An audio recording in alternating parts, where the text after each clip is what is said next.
오늘은 미정계수법에 대한 별도 영상 편입니다. 미정계수법이라는 것은 수학에도 있는 개념인데 수학에서 있는 개념을 화학에서 따온 개념이죠. 일단 미정계수라는 것은 저번 시간에 화학 반응식에서 앞에 있는 계수를 모를 경우에 쓰는 방법입니다. 저번 시간 영상을 보시면 알겠지만 간단한 화학식의 경우에는 미정계수법 없이도 각각 원소의 개수를 반응물과 생성물의 등식으로 다 풀어도 되지만 복잡한 경우에 쓰는 방법이기 때문에 참고용으로 알아두시면 됩니다. 무조건 미정계수법으로 풀어야 된다가 아니라 복잡한 경우에 적용하는 이런 공식이 있구나를 알아두시면 되겠습니다.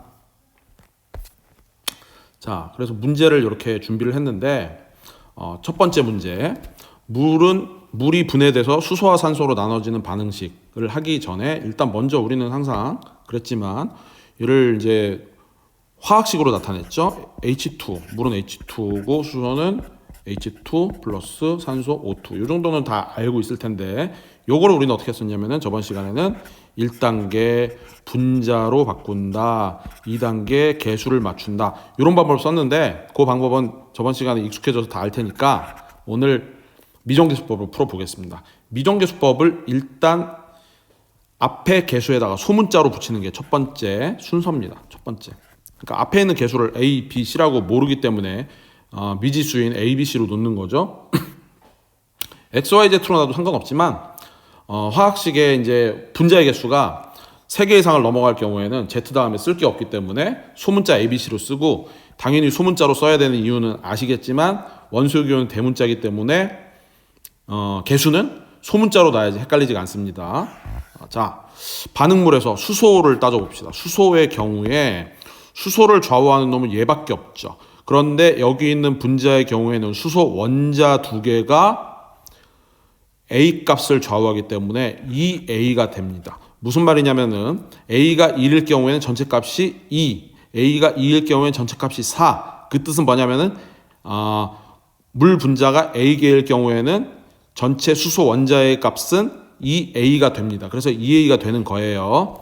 그 다음에 생성물에서 H를 좌우하는 놈도 여기 있는 B밖에 없죠. B의 경우에도 앞서 설명한 것처럼 여기 원소의 개수가 2개가 있기 때문에 이 전체 분자의 개수를 좌우하는 B와 곱해서 얘가 2B가 됩니다. 즉 얘를 등식으로 놓게 되면은 2A가 2B가 되어서 이 식을 정리하면은 A가 B가 되게 되죠. 이렇게 첫 번째 식이 나왔고 두 번째 식은 산소에서 얻을 수 있습니다. 산소의 경우에 반응물에서 좌우하는 놈은 이거 하나밖에 없죠. 그런데 원소든 원자든 분자든 간에 여기 1이 생략되어 있는 값이기 때문에 얘는 A가 됩니다. 즉 반응물에서 원소의 개수를 좌우하는 놈은 A가 되는 거죠. 생성물에서 산소 원자의 개수를 좌우하는 놈은 여기 있는 C인데 얘는 C 분자 하나당 2개의 산소 원자가 있기 때문에 얘는 EC가 됩니다. 얘를 정리하면은 A는 EC가 되고 얘가 두 번째 공식입니다. 그 다음에 이걸 어떻게 풀어가느냐? 풀어가는 방법은 미지수에다가 일정한 값을 대입시키는 겁니다. 일정한 값을 대입시키는 거예요. 랜덤하게 값을. 자, 우리는 A에다가 2를 대입시켜 봅시다. A에다 2를 한번 대입시켜 봐요. A에 2를 대입시키면 어떻게 되느냐? 첫 번째 식은 A가 1이 나오고 B도 1이 나오죠. 왜? 요거 때문에. 그 다음에 여기다가 2를 대입시키면은 C라는 놈이 1은 EC가 되기 때문에 2분의 1이 나옵니다.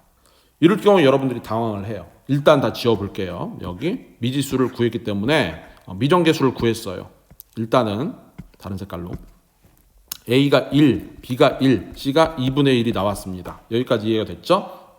그러면 이제 눈치 빠른 친구들 알겠지만은 수학과 똑같이 통분이라고 해야 될까요? 양변에다가 2를 곱하게 돼서 분모를 없애는 과정을 취하면 됩니다. 당황할 거 없이. 양변에다 2를 곱하면 어떻게 되느냐? 다 지워서 얘가 2, 얘가 2, 얘가 1이 돼서 1의 경우에는 수학이든 화학이든 생략한다고 그랬죠? 최종적으로 완성되는 공식은 이렇게 됩니다. 이렇게 구하는 방법입니다.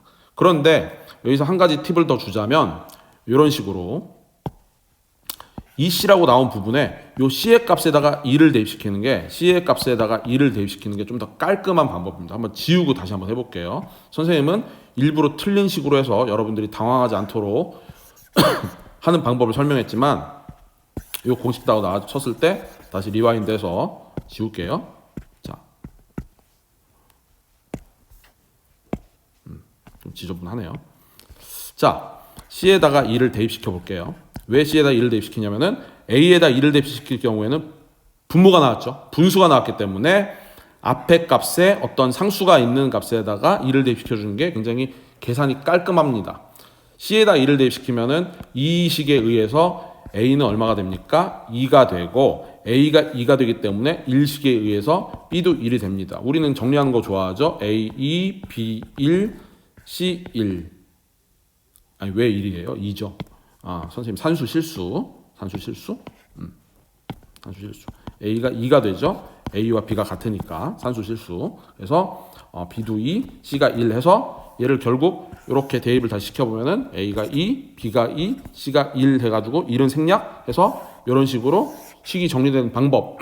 이렇게 생각하는 사고방식. 얘를 미정계수법이라고 합니다. 별거 아니죠. 수학을 여러분들이 이미 다 배운 바가 있기 때문에 어렵지 않습니다. 두 번째, 질소하고 수소가 합쳐서 암모니아가 만들어지는 것도 한번 미정계수법으로 풀어보도록 할게요.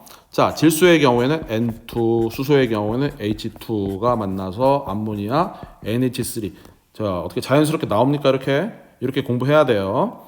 이랬을 때 미정계수로 마찬가지로 얘를 A, 얘를 B, 얘를 C 반드시 소문자로 했을 때 얘는 원소가 질소와 수소 두 개밖에 없기 때문에 두 가지 식을 가지고 미지수 3개를 구하는 겁니다. 자, 질소의 경우에 이 A가 되겠죠? 이제 자연스럽게 그렇게 설명을 할게요. 자세한 설명 안 하고. 그 다음에 생성물의 경우에 C가 됩니다. 생성물의 경우 C가 돼서 이게 첫 번째 공식이고, 수소의 경우에는 이 B가 되죠. 이 B는 여기는 3C가 됩니다. 3C에서 얘가 2가 되는데, 여기 마찬가지 첫 번째 식을 보면은 이 A는 C가 되기 때문에 C에다가 2를 대입시키면은 A가 또 분모로 나오죠. 이렇게 분수로 나오기 때문에 이런 방법을 생각하는 것보다는 어떻게 하는 게 좋습니까? A에다가 2를 대입시키면은 C가 얼마가 나옵니까? 2가 나옵니다. 자, C가 2가 나오게 되면은 이 동그라미 2식에 의해서 동그라미 2식을 다시 볼게요. 그러면 이 B는 3 곱하기 2니까 6. 따라서 B는 얼마가 됩니까? 3 이렇게 나오죠. A1, B3, C2. 그래서 자꾸 이게 자동으로 바뀌는데 C에서 얘를 좀 파란색으로 대입을 시켜보면 어떻게 됩니까? 지우고 A가 A, B, C가 A는 1, B는 3, C는 2 해서 1은 생략하게 되면은 이런 식으로 식이 깔끔하게 N2 플러스 3H2는 이 NH3라는 공식을 미정계수법으로 구할 수가 있습니다. 문제 자체를 푸는 게 아니라 우린 미정계수법이 어떤 건지 알아보는 과정이기 때문에 쉽네 어렵네가 중요한 게 아닙니다. 그 다음에 세 번째 문제. 세 번째 문제는 탄산 나트륨과 염화칼슘이 염화나트륨과 탄산칼슘으로 되는 거. 일단 식 먼저 선생님이 써볼게요. 탄산 나트륨은 Na2 검은색으로 쓸까요? 검은색. Na2 CO3. 그 다음에 염화칼슘의 경우에는 CaCl2가 염화나트륨 NaCl 소금이죠. 그 다음에 탄산칼슘은 CaCO3가 됩니다. 여기서 어려워하는 이유가 여러분들이 CO3와 왜 Na 가 2대 1의 비율로 결합하는지 이게 궁금할 겁니다. 일단 탄산의 경우에는 CO3 2-를 가지고 있는데 그거를 설명하기 위해서는 사실 고등학교 개념을 도입해야 돼요. 간단하게만 볼게요. 선생님이 지금 설명하는 거 몰라도 좋고 여러분들이 영 어렵다 싶으면은 중학교 2학년 과학책을 보면은 CO3가 2-라고 설명이 되어 있는데 이거에 대한 자세한 설명을 하지 않습니다. 지금 교과 과정으로서는 이거를 자세하게 설명할 수가 없어요. 그렇지만 선생님이 간단하게 보여드릴게요. 자,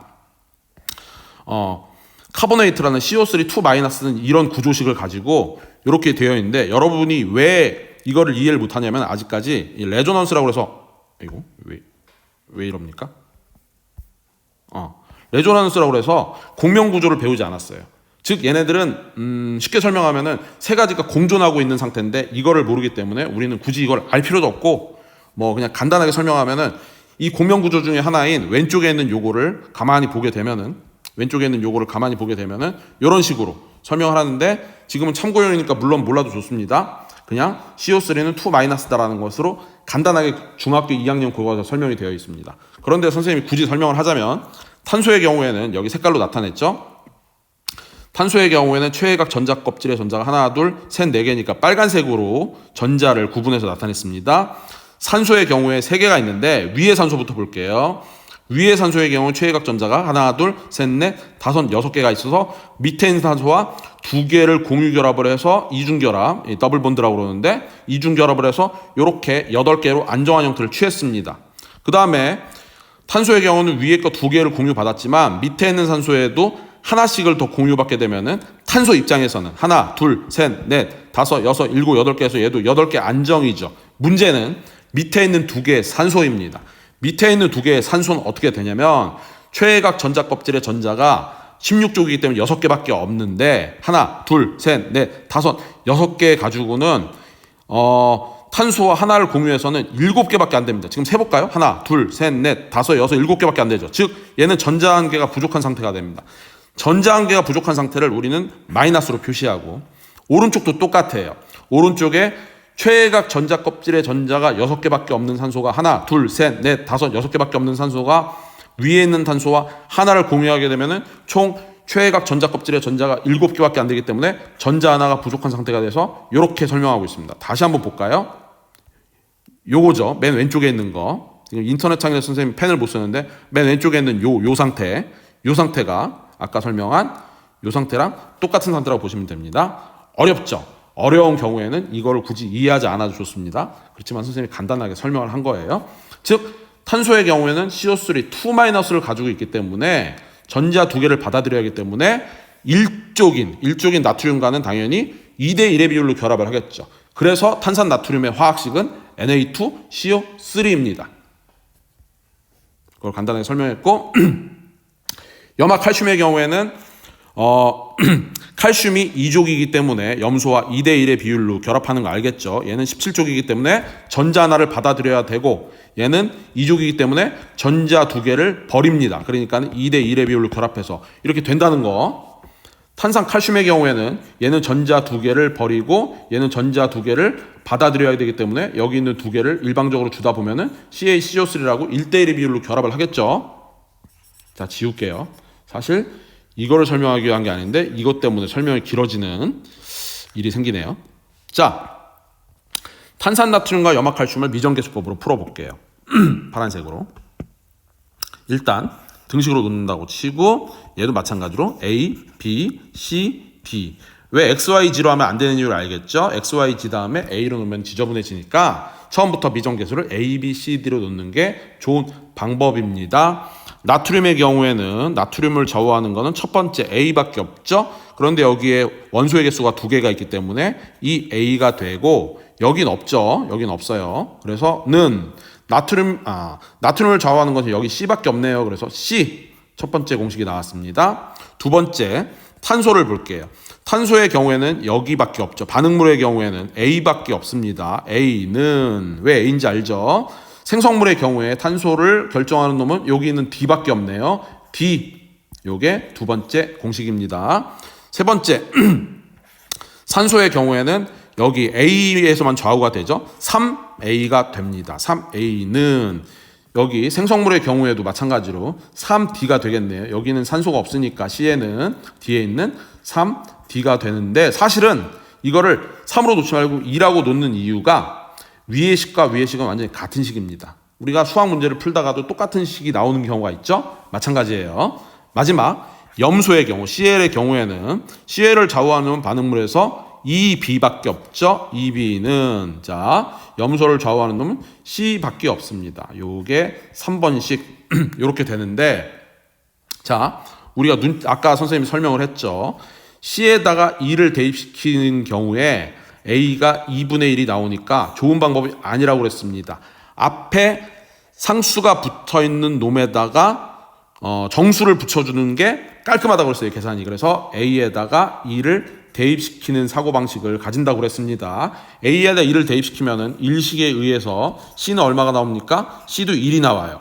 자, C가 1이 나오기 때문에 그와 상관없이 A가 1이기 때문에 잘라. A가 1이 나오기 때문에 두 번째 식에 의해서 D도 1이 나오죠.